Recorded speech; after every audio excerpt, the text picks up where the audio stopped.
Hello everyone, this is Dr. Janvi Trivedi from Ahmedabad, India. First of all, thank you so much for joining in, and I hope that everyone is doing okay and is safe during this COVID 19 outbreak.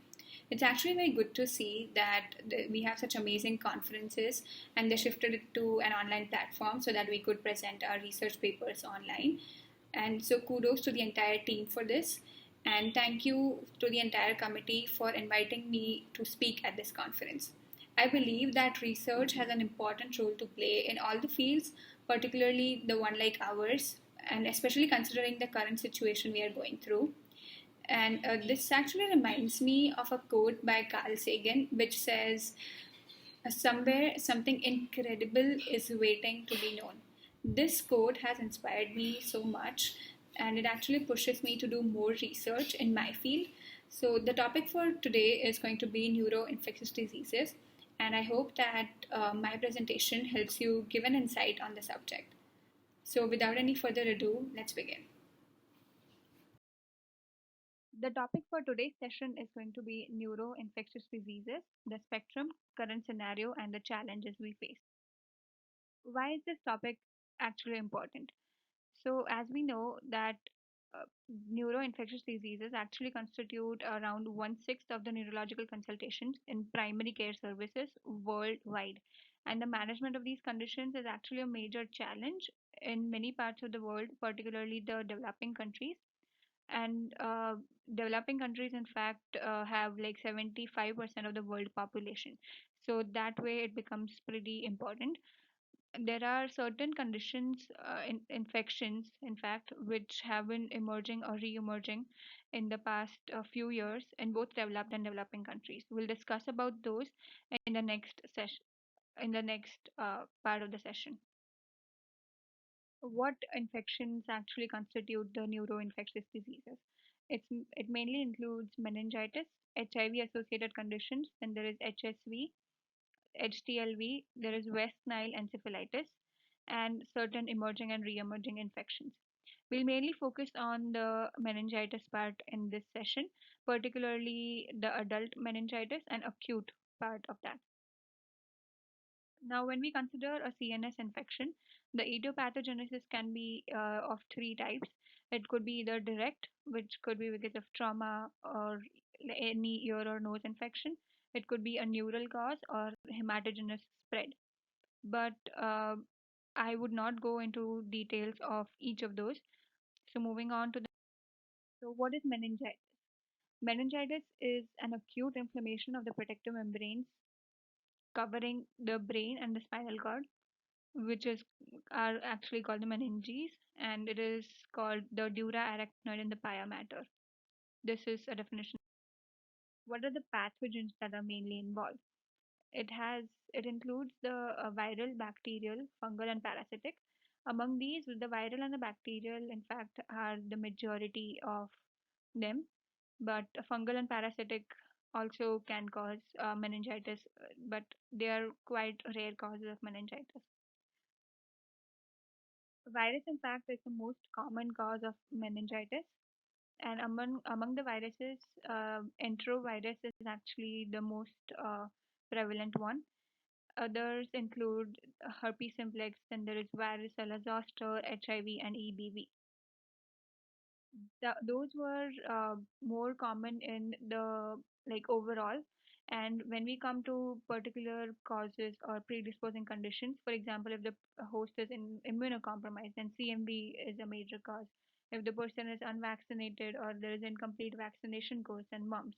If there is a travel history, then depending on the site or the region of the world that you have just visited, will actually direct you towards what meningitis or what the pathogen could be involved. So it could be West Nile virus in the US, Australia, Europe, and tick-borne is more prevalent in the mainland Europe and Asia. Now, coming to the bacteria that causes the meningitis, here we know that based on the age group, it has different causes. So, among the newborns, it is mostly group B strep, that is strep pneumo and listeria. Babies and children will have strep pneumo, Neisseria meningitidis, and H influenza. Among the teens and young adults, which is the major part of our session today, it mainly covers strep pneumo and Neisseria meningitidis. In older adults, Listeria has an important role to play apart from strep pneumo and Neisseria, of course. So we'll mainly focus on the Neisseria and strep pneumo. This is actually a graph or a chart which shows how much, like by what frequency we have the bacterial infections or meningitis that we see in various parts of the world. There is African region which has Neisseria and strep pneumo. Again, as we can see, the green and the purple ones are the higher ones, which is mainly Neisseria and strep pneumo in various parts of the world and in all ages. Now, what are the clinical features that meningitis usually presents with? So it's mainly fever, headache, and altered sensorium that usually patients present with. These are in fact very non-specific, and this can cause delayed presentation on the patient side as well as on the physician's side as well.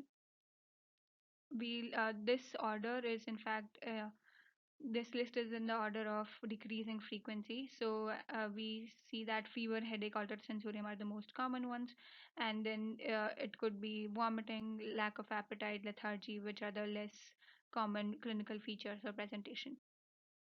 What are the diagnostic clues? As we saw that Neisseria meningitidis and strep pneumo will have are the most common among the bacteria. Neisseria has, in fact, presents like a flu-like illness. So we could think of a viral cause at first, but if there is a rapid onset and progression of the symptoms over hours, that is very typical of Neisseria meningitidis.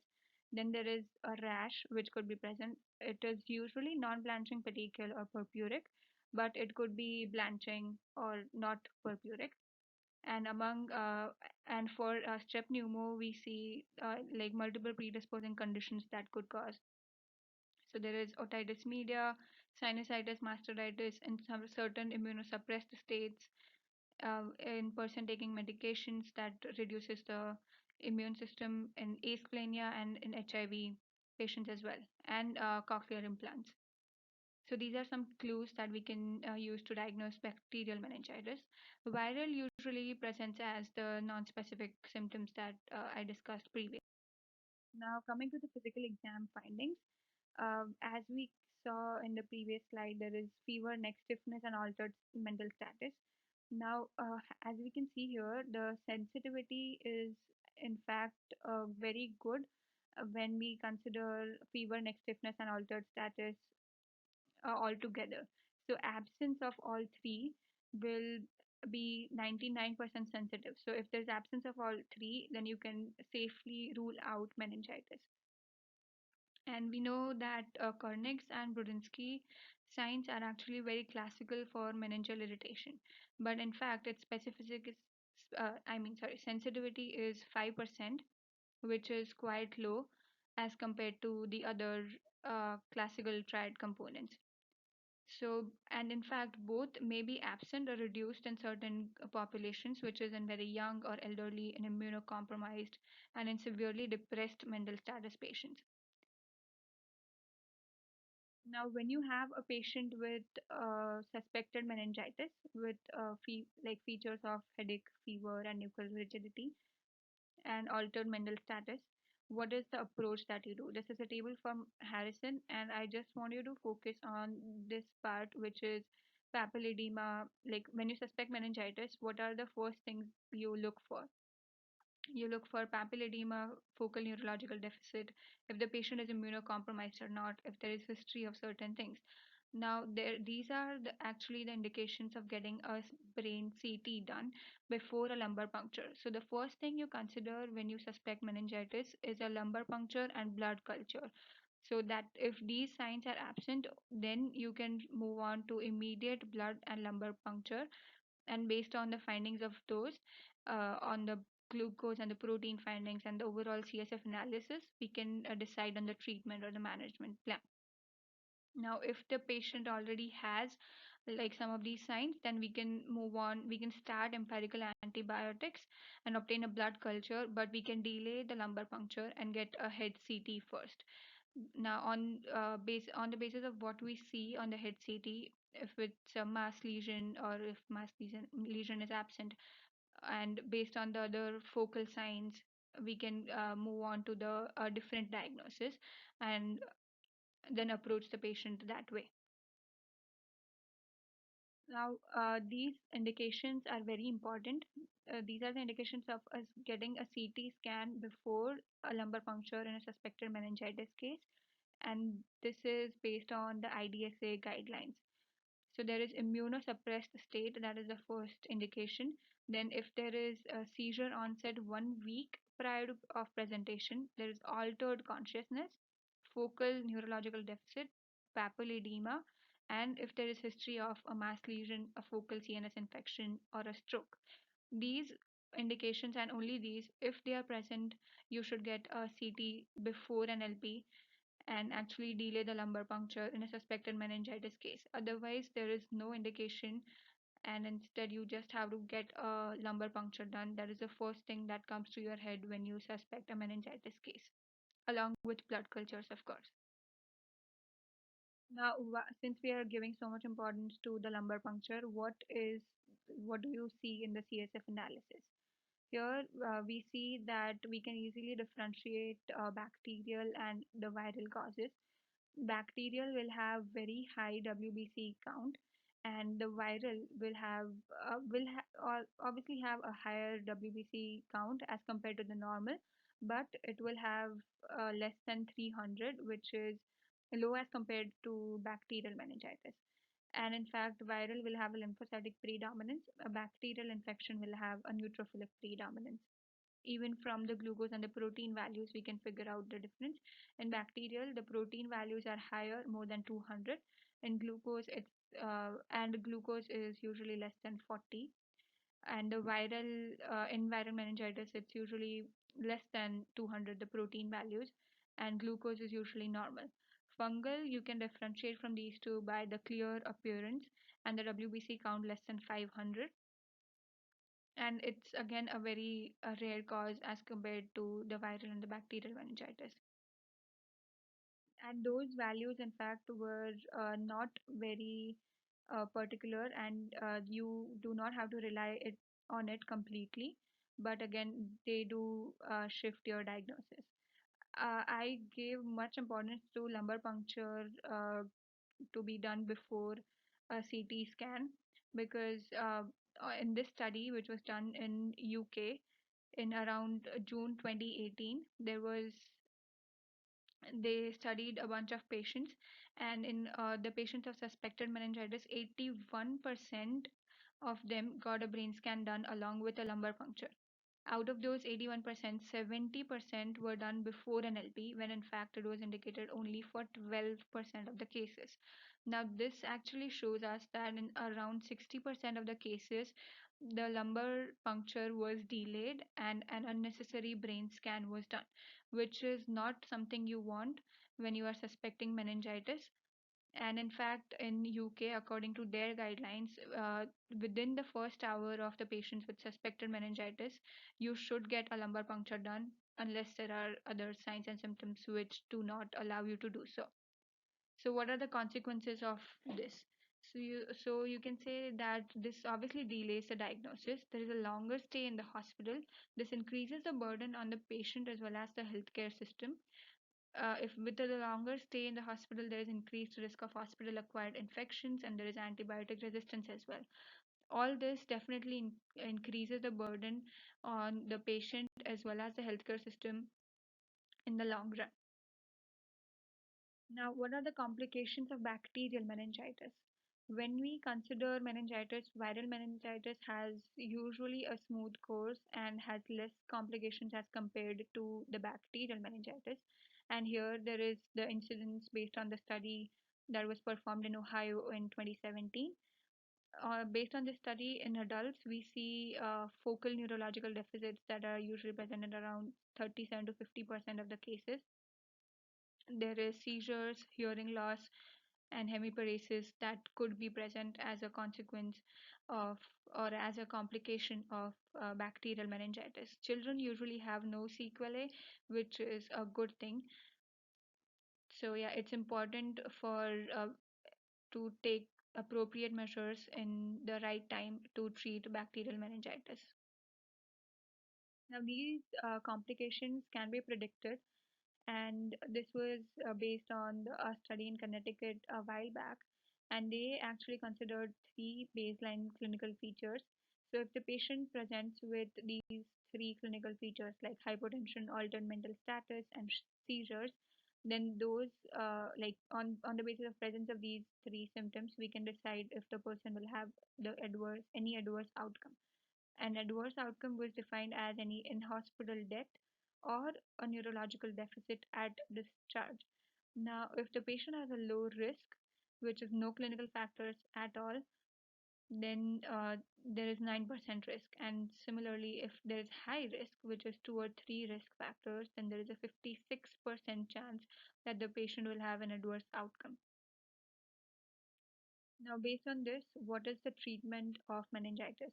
Now, focusing on viral meningitis first, like similar to most viral infections, the viral meningitis has supportive treatment, which is analgesics, antipyretics, and antiemetics. And in adults, the prognosis is very good, and most patients, in fact, recover in 7 to 10 days of the illness. But in infants, it could actually be uncertain, and they can have intellectual impairment or learning disabilities or hearing loss have been reported in some studies. But again, viral has, as compared to bacterial, has a good prognosis. Now, the treatment of bacterial meningitis. So, the first thing you do when you suspect bacterial meningitis is uh, empiric antibiotics, IV fluids, and adjunctive therapy, which includes steroids. Now, the empirical therapy will actually include number of antibiotics, which is based on multiple conditions as well as the age.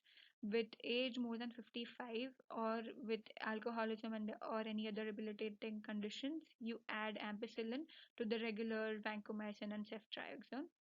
Then if the meningitis occurs after trauma or neurosurgery, then you give ceftazidime meropenem with ampicillin and vancomycin. And in preterm infants, you do ampicillin cefotaxime. So based on this table, you can decide what empirical antibiotics have to be started.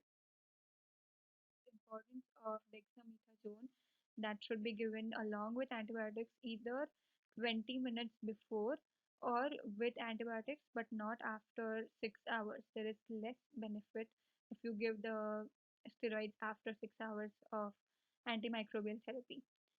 In fact, dexamethasone has also shown to reduce the rates of death as well as hearing loss. Based on the CSF findings, you can actually decide your antibiotic regimen based on the organism that you find, which is, and the most common ones are Neisseria and Strep pneumo. Neisseria will have, we give a ceftriaxone and cefotaxime considering there are many penicillin resistant cases, and in penicillin resistant strep, we give ceftriaxone or Vanco. Now, this was the end of meningitis. Now we focus on the HIV associated neuroinfections. There are multiple conditions, neurological conditions that can be associated with HIV, which mainly includes the primary ones include cognitive motor complex, and there is myopathy, myelopathy, or polyneuropathy. There are certain opportunistic conditions, which is toxoplasma, cryptococcal meningitis, and there is PML by JC virus. Then what blows my mind is the treatment associated conditions, which is pseudovodine induced myopathy as well as the nucleoside analog induced neuropathy. So more research has to be done when treating HIV, and even because of treatment associated neurological conditions as well as the innate HIV causing neuro infections. Now, coming to the emerging neuroinfections, WHO reports that there are at least 30 new diseases that have been scientifically recognized around the world in the last 20 years. These mainly include the hantavirus, then there is Ebola, Zika, chikungunya, West Nile, and enterovirus infection, which causes the acute flaccid paralysis. Now, these have become years because most of these diseases can cause high mortality rates in some populations and can have severe complications. This is not only a burden to for the patients but also to the healthcare systems and the patients' families.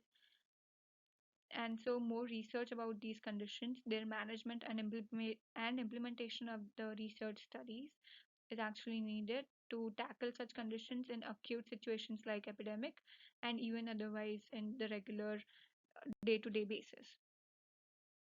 Now, the one thing I want to cover about neuroinfectious diseases was the role of infections in neuroimmune conditions.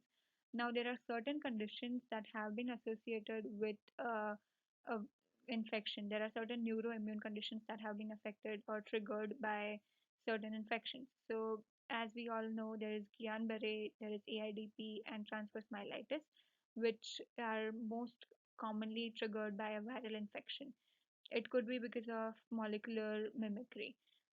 Now, there is also HSV encephalitis, which causes autoimmune encephalitis due to the NMDA receptor antibodies. There is also bacterial infection like strep, which causes Sydenham's chorea. And in fact, there is a parasite involved, which causes an epileptic disorder called the nodding syndrome in endemic regions. Now, this becomes important because controlling the underlying infection alone, which we usually do, may not be sufficient, but the modulation with the help of immunomodulators may be needed as well. More clinical trials needed are needed for the same so that we can improve the prognosis as well as the management part of the neuroimmune condition. Okay, so in the last slide, I want to focus on the challenges, like mainly summarize the challenges that we are facing currently. It includes the emerging infections that as I discussed previously. Then there are certain undiagnosed conditions as well. Approximately 20 to 30% of the CNS infections go undiagnosed, which is a lot because we need to study more about these conditions and find out the exact cause so that we can take care of the complications and approach the patient accordingly to improve the prognosis of the patient. Then there is a lack of antiviral drugs. Now, over the years, we have seen that there is increase in the cases of viral infections or viral meningitis in particular, as compared to the bacterial ones. Bacterial meningitis has, in fact, reduced due to the use of vaccinations, but currently the use of antiviral drugs is not as much. Um, because antiviral drugs are only available for HSV, which is herpes simplex virus, and for HIV viruses only.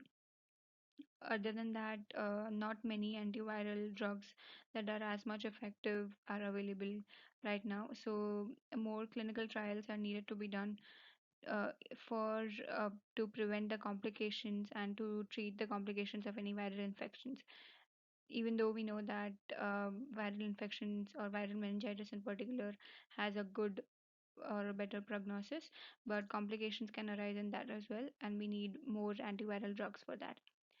Then there is a role of infections in the neuroimmune disorders that needs to be studied a lot more.